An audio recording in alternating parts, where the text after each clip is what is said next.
organising the team.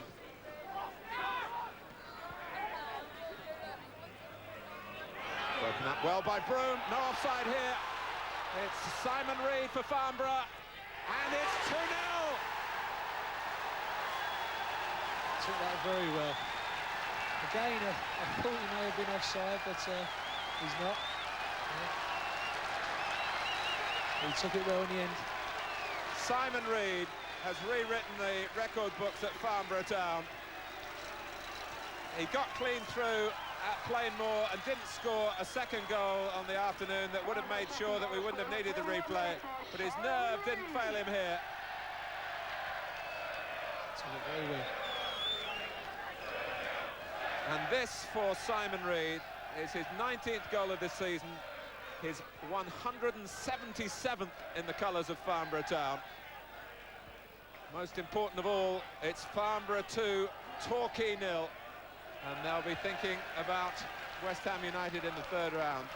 I still think there's a little bit of work to do.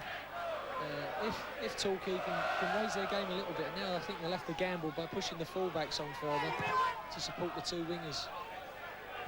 Coney in there first against Compton. Here's Danny Holmes, held up by Paul Holmes. Now Stemp. But Simon Reed is known here as a very calm customer. And he looks opposing goalkeepers in the eye before beating them as he did then. It's a corner to Farnborough. Everything going their way. He's certainly given them a new injection of life here.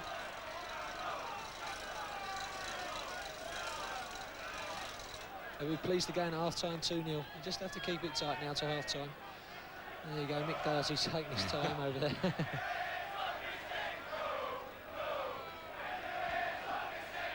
Tony waiting by the near post. By coming in as well.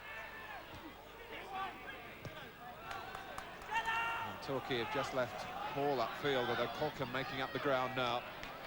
But the real concern for Torquay is that although they've played enough football to suggest they can get back into the match, how are they going to find the goals? There's nothing in their previous record this season to suggest that they'll be able to find two when they need them so desperately. But who knows, this is the FA Cup.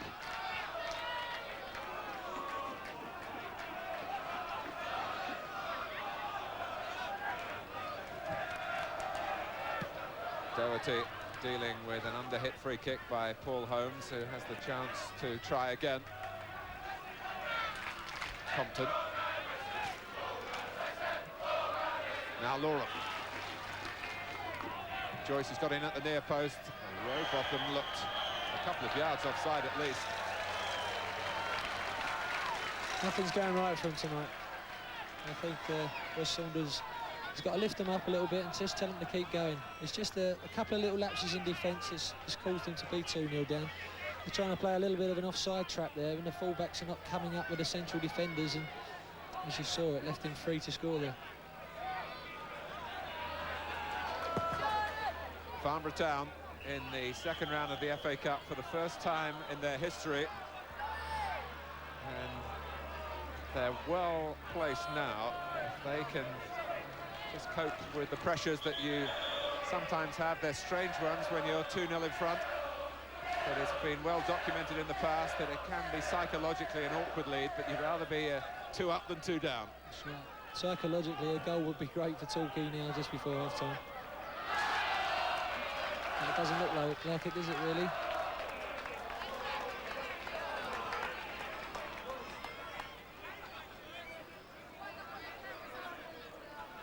We're in the closing seconds of a first half that took time to get off the ground, certainly from Farnborough's point of view.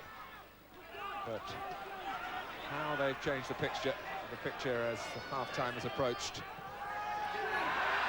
Woodmore was there. He pulled wide to cover Loram, just to give a bit of depth to the defending. Torquay's throw. Mickey Holmes. Elliott hoping for an accurate cross here. He'll certainly jump for the ball. Oh, and power! was caught starting to come off his line, and there was a look of nigh panic on his face as he had to change direction. Ball took a strange loop there. He done well to get his header in. There it goes on top of the bar. John Power was quite pleased to see that, I think.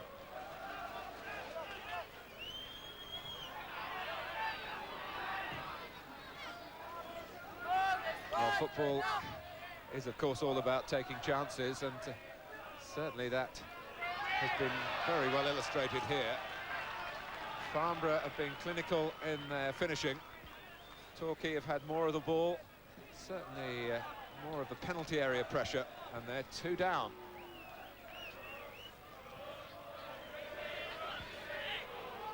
Horton.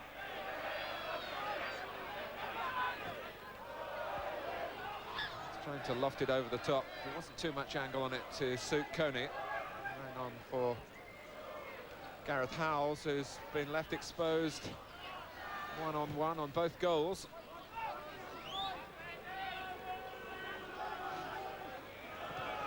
Certainly my impression on Simon Reed's goal, that he was clearly onside when the ball was played through to him.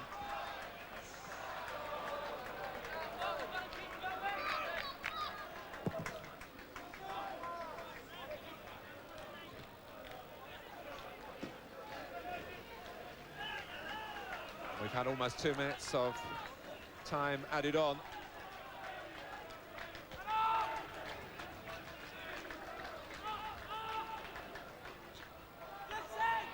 Horton.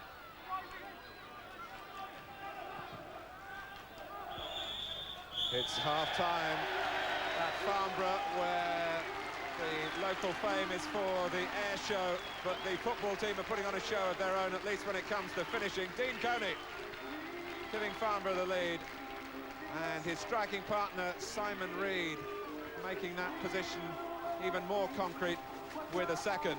Torquay will feel hard done by.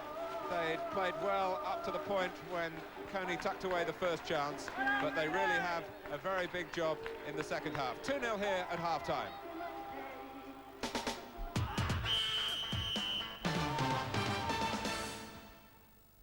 Welcome back. 2-0 to Farnborough then. Are we witnessing the first ever non-league shock live, I wonder? Don't forget that Carlsberg Man of the Match number, 0898 500 125, 0898 500 125. Your vote counts.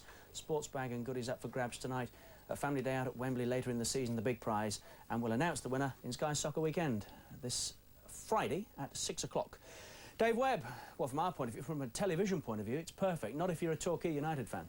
No, I mean, they had a lot of pressure. They had, you know, an abundance of corners early on. And I think I mentioned it early on, I think the 2 centre-halves at Torquay must have got a bit tired out, keep going up for the corners. And I didn't know where a goal was going to come from. I thought if any was going to come from any, it would have been Torquay. Well, the Farnborough have had just the 2 chances, really, and they've taken them, haven't they? Coney with the first. Here it is. Couldn't have fallen better for him, could it? No, it's a tremendous... I mean, this is the strangest bit here. The guys don't ever saw. He's had a shot, and it ricochets off the guy, and it couldn't fall better. Yes, there. Couldn't fall right for him. But he's taken ever so well there. I mean, you know, he hasn't got long to hit the ball, and he struck it very, very quickly and beat the goalkeeper quite easily, really, when you think about it. Was he off? No, but he couldn't be off because he's hit the defender, wasn't it? You know, he's hit the defender. Third game for Farnborough, his first goal. Was there appeal for handball as well, I wonder? Maybe that's what they were complaining about. It was, wasn't it? But the goal stands. That was 1-0 after 34 minutes. The second one, Simon Reed. Yeah, well, this guy takes his goal ever so well, I think. You know, when he showed early on how many games he's played and the goals he scored, absolutely tremendous. I mean, he gets through here, and I mean, his placing there, he's taking it just right. The goalie goes, got to go that way, and he just tucked it in. The goalie had no chance with that. Was he off? It's very, very hard to see. I think the left back's a bit lazy here. Well, we'll try and find the right angle. You can see a shadow coming along from somewhere. There he comes, and I just looked here and I thought, well, he's got to be close. But the linesman's on that side, and sometimes you find with linesmen that if they see a shirt close to him. Let's have a look now. Well, yeah, I suppose you see Well, the linesman didn't it? look. It's very close. I'm sure if the blue shirt had been this side, he would have probably give offside. Yeah. I can hear Martin Tyler contributing and telling me that he was not offside, and he had a better view than us. It's always very difficult when you see that confined television angle. But for all that, once you're in the position, you've got to take it, and he did very well. Yes, he's smashing for both goals, really. Good finishes. I mean, I think Torquay had 1 or 2 chances as well in a similar position. But them boys, you know, the boy took it on just enough. I think he took it on enough to wrong foot the goalkeeper, and he tucked it in the far side of the net. And, you know, that's a goal scorer's quality. I lost count of the number of half chances and, well, decent opportunities that Torquay put together before those goals. I think an earlier one from Scott Colcombe here, after, again, they'd done a lot of good work in the build-up and created the opportunity, but wasted it. Yeah, I think the boy shows he's a bit erratic, actually, because if you look as it comes out, I mean, he almost has a chance to pull it down and then hit it. He's leaning back as well, isn't he? But I think they mentioned that he's fairly new to the game, and I think when you get in a game with that sort of pressure, they're the sort of ones, as you're hitting them, I think the boy's thinking about doing a lap of honour. And I think when you do that, you tend to lean back, which he's done, and he skied the ball over the goal. Very frustrating for the manager, isn't it, when you've had that amount of possession and those chances and you've had no reward for it at all? Yeah, I mean, I think the difficult point is that, as I said, the centre-halves kept going up and kept going up, and I think when you keep going up like that, you tend to get a little bit too anxious, and you forget about what your main job as a defender is to defend. And there's always a problem when you actually rely on your centre-halves to probably dig something out of you for corners, and I think that's what they suffered for there, that the ball's going in and in and in the box, and if you look at them when they come to defend in both those goals, neither of the centre-halves are in a position to get either the other centre-half out of trouble. And I think that's possibly what's been happening with the game, and it could well go the other way now, though. Well, let's have a look at Torquay's best chance. It fell to a player who you know well, Mark Loram. Yes, I mean, Mark's a smashing footballer. I mean, I sold Mark when I was at Torquay to Queen's Park Rangers, and he's usually very, very good at them shots. Excellent. But most of the time I find it with him, he usually finds the roof of the net rather than the bottom of the net. And this is similar to the other boy's position who scores the goal now. And I honestly think he could have taken it on just one more time and got to the edge of the box, because the boy was lunging in, and it may have put him off just enough, although the goalie's made a good save of that one. The keeper's made a very good save. Had he taken it on and messed it up, would have been saying, why didn't he hit it earlier, of course. It's only because I have the advantage of knowing the sort of the way he hits the ball, and he likes to hit the ball across himself, and he's got a lot of power on his left foot. But I don't think him or the boy Robotham are doing as much as they should be doing for Torquay. Well, there's the match facts, and the amount of corners that Torquay have had, look, the 9, tells its own story, that really, doesn't it? But Farnborough lead by 2-0. And as I said, are we in the throes of witnessing the first ever non-league shock live? You're watching Sky Sports. Back with the second half in a couple of minutes. Stay there.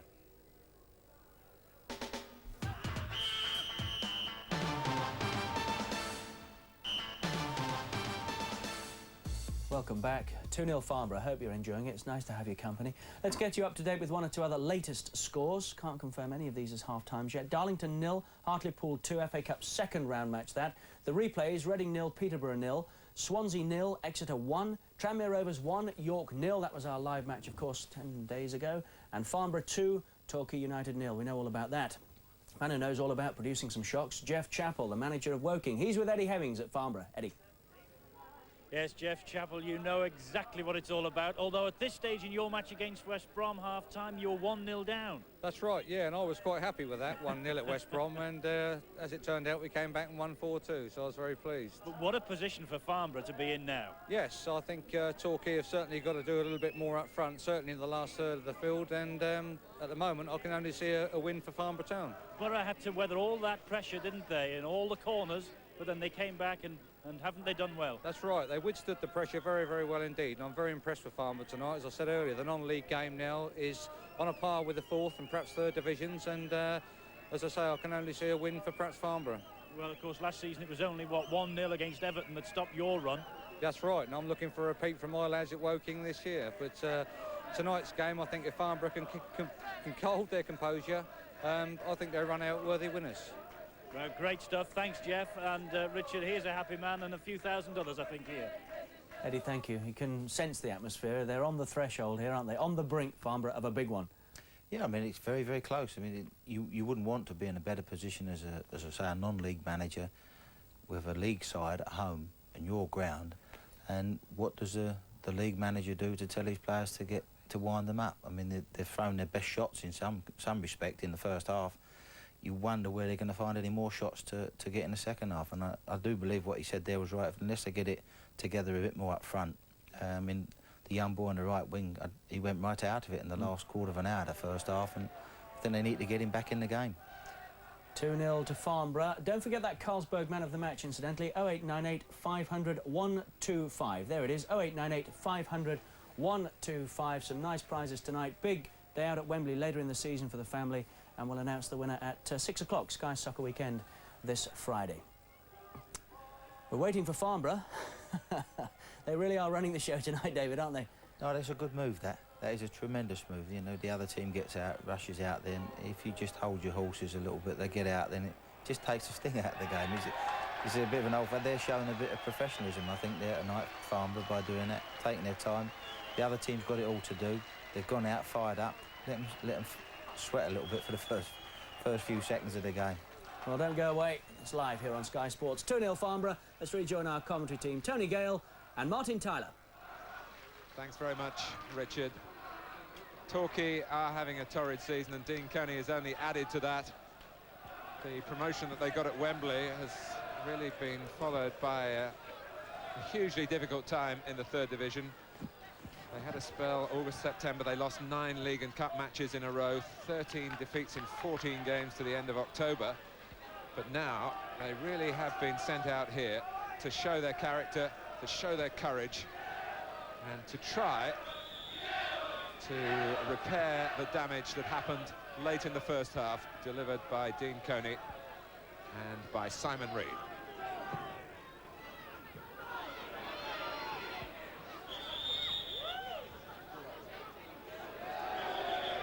Well, Wes Saunders has had his say, at least at close quarters, for that booming Geordie voice. Of course, he started his playing career with Newcastle, trying to get a message at this free kick, which Wayne Dobbins will take.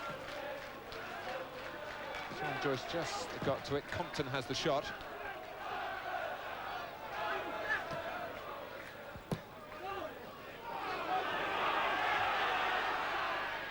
Paul Compton on his way back. Suddenly had to fill in behind Paul Holmes then. Tony Gale, you mentioned at the start of the programme that, of course, you want Farnborough to get through because it will mean a home match. That's because, although the tie is drawn out Farnborough at home, they will switch to Upton Park. There's no secret of that. I'll just get a word from you in a moment, and just in case Torquay can manufacture a goal here. But Tony, you must now be beginning to think that you will play at home in the third round. Yeah, it's looking good for Farnborough. The first 10-15 minutes here is going to be very important, because if Torquay can sneak a goal, they're right back in the game, obviously, and it'll just give them the lift they need. I'm sure Wes has been trying to wind them up down there. Not an easy task for a manager when you're 2-0 down at half-time, but I'm sure he's told his fullbacks to push up in support of the wingers, really, and when the wingers do get the ball, really, they've got to get their crosses in. They've had a lot of the ball wide, but not many crosses have come into the box. Yes, that was the essence of their early superiority, playing in wide positions. But Paul Hall, who was wide on the right, cutting in. And here's Robotham. And Hall couldn't quite get to it. Very neatly diffused the danger of the situation by Brian Broom. He's sweeping up there, eh? I'm glad you said that. There was an initial appeal for handball against Danny Holmes, but I think you saw there that it was quite clearly on the chest. And here is Holmes, who actually started in professional football with Middlesbrough, played in the FA Youth Cup final for Middlesbrough. They lost narrowly to Tottenham in 1990.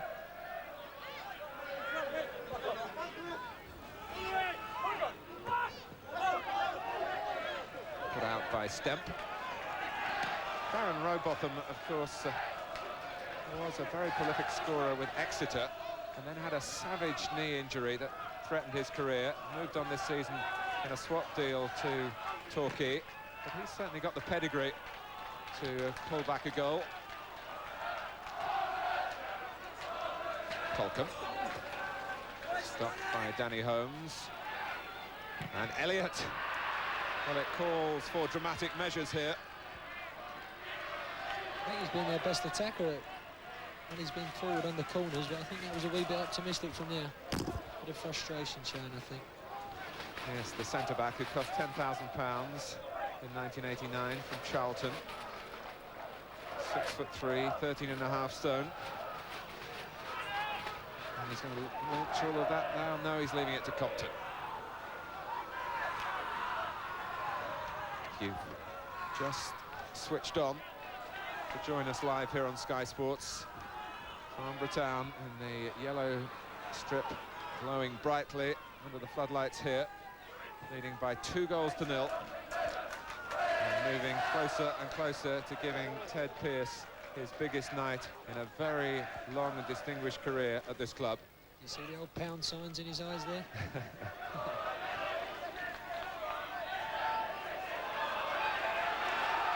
This is Doherty, waiting for the movement from Jamie Horton. Doherty's looked a most thoughtful player, operating just behind the front two. Took a while to get into the game, as Farnborough did collectively.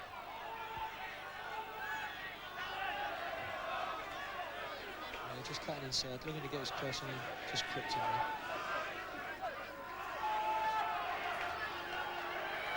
And it's Doherty to take the free kick. And Robotham having to defend, helped on well by Joyce under some pressure. He was fouled, and the referee indicating a good advantage then. Colcom. Robotham going outside him. Colcom impeded as he went infield by Danny Holmes.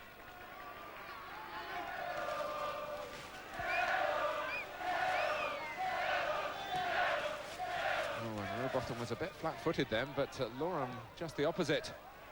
And his cross, and who was coming in at the far post? Elliott again. It was a great cross, he turned well and just needed maybe a little bit more elevation on it, then Elliott could have come over the top. The defender likes him up high when he comes forward. Not used to getting in front there. Loram has gone across to take the corner himself, and Matthew Elliott makes his move. Stopped nobly by Horton.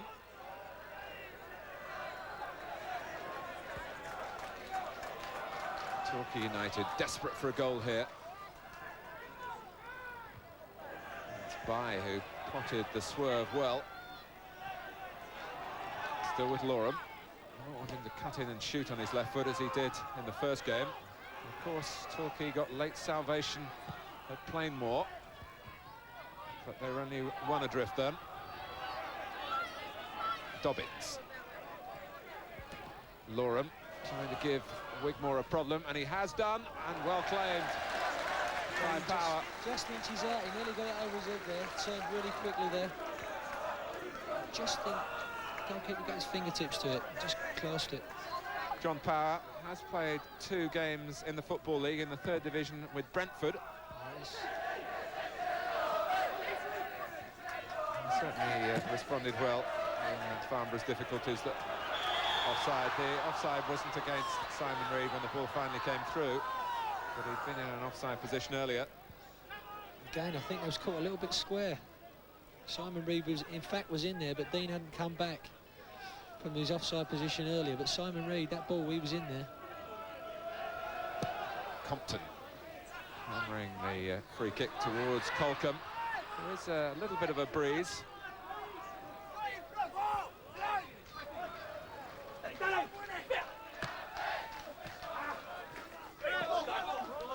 Well, Torquay do have a striker on the bench, Dwayne Darby. He's in the background of the picture then. Colcom's cross. Loram.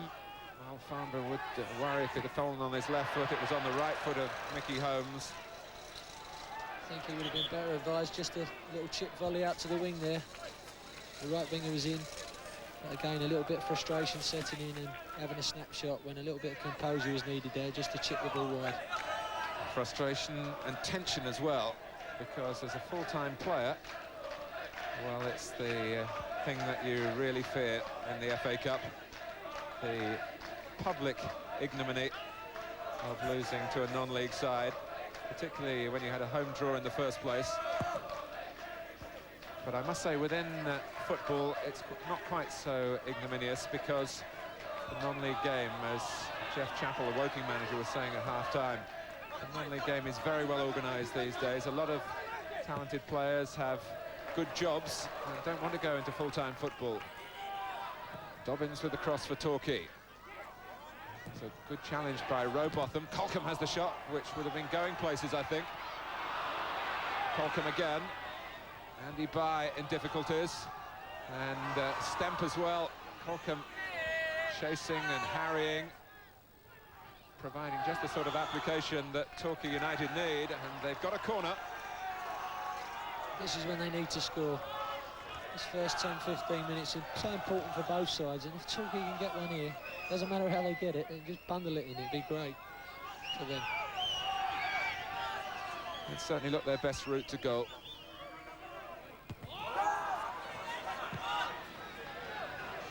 Lorem, well found by Mickey Holmes. Lorem's cross, awkward for Power, and here's Joyce with the shot. Retrieved here by Dobbins. It's a good spell, this, for Torquay. Hall, Farnborough are stretched. Elliott is there. Coney is trying to cope with him, and once more John Power comes out on top at the near post and has thrown the ball well to Doherty. Farnborough must feel a third goal would end the doubts. And there are some doubts at the moment, even though they're 2-0 up. Horton trying to get around the outside of Elliott. Here comes Baker. It's a bit cheeky at his age to try and outrun Paul Hall that far forward. Clint Eastwood says you've got to realise your limitations. Keith Baker, the 36-year-old left-back for Farnborough Town.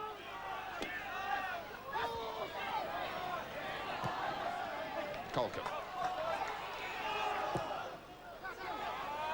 Oh, well, Rowbotham didn't really gamble that was going to drop beyond Mark Lorem. No, that's where they got to get in there, really. That was a good ball. That's the type of ball they've been looking for, but the two strikers weren't really in there. But Lorem might be now. Rowbotham is there, and here comes Mickey Holmes. Colcombe. Farnborough well equipped, as we've seen already, to play on the break. It's under hit by Horton. Paul Holmes. And Broome is down hurt at the moment. The game goes on. Rowbotham can't get beyond Stemp, and now there's a chance for some treatment for Brian Broome. 31 years old, has his own vending machine business in between playing for Farnborough, and he's about to break the appearance record at the club. This is his 464th game for Farnborough tonight. He needs another 4 to set a new club record, and he'll be hoping that this injury doesn't delay that landmark. The physiotherapist there, incidentally, is Alan Morris, who's well known to Torquay supporters. He had 3 years doing the medical side of things. Also had a spell in the Middle East with Don Revie in the 70s, a man who's been around. The spray's been everywhere as well, hasn't it? They've still got these car keys here, a set of the car keys on a Kirkby Ford tag. So if you've lost your car keys, please come over to the press box. We will definitely have a collision with his own player there. I think he'll be up though. He'll want to see this game out. I don't think any of the players won't want to be on the pitch at the end, especially if they win tonight. I think the supporters will be on as well. There's no fencing here, which is one reason why, if it is West Ham in the next round for Farnborough, it will be played at Upton Park. Compton. Reed coming across to make Mickey Holmes work, but he certainly improvised very well. That's Lorem. And here comes Joyce.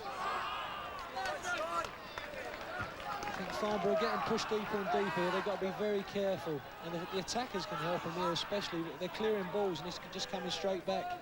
It's important that they realise that they've got a defensive job to do, the attackers as well, and be on the end of these clearances and try and hold the ball up, give the defence a bit of a rest. Sean Joyce having beavered away, slicing it behind off the outside of the left foot. In the past, Farnborough have lost to Hereford in '84, Swindon in '86, Cambridge United in '87, Hereford again in '89 and Fulham in 1990. They've challenged the full-timers, but they haven't beat them. So this is a golden opportunity from now on in. Their nerve must hold, as Torquay, I must say, have come out with great determination in the second half.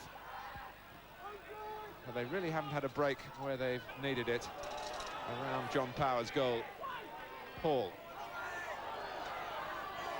Here's Loram. It was a death or glory tackle from Andy Bye. If he'd mistimed that, it was just going to be inside the area, I think. It was a great tackle. He needed that one. Horton, and helped by Broom. Hall, 4 up for Torquay. Holcomb making it 5. And Holmes has got in some good challenges in Farnborough's midfield. Hooked out by Horton. Now can Reid hold it up here with the help of Coney? The support is a long time coming, because Farnborough, I think, are feeling the effects of the commitment of Torquay in the second half and their full-time athleticism. They're coming on strong, but they haven't scored. And Farnborough have retained the advantage that came late in the first half.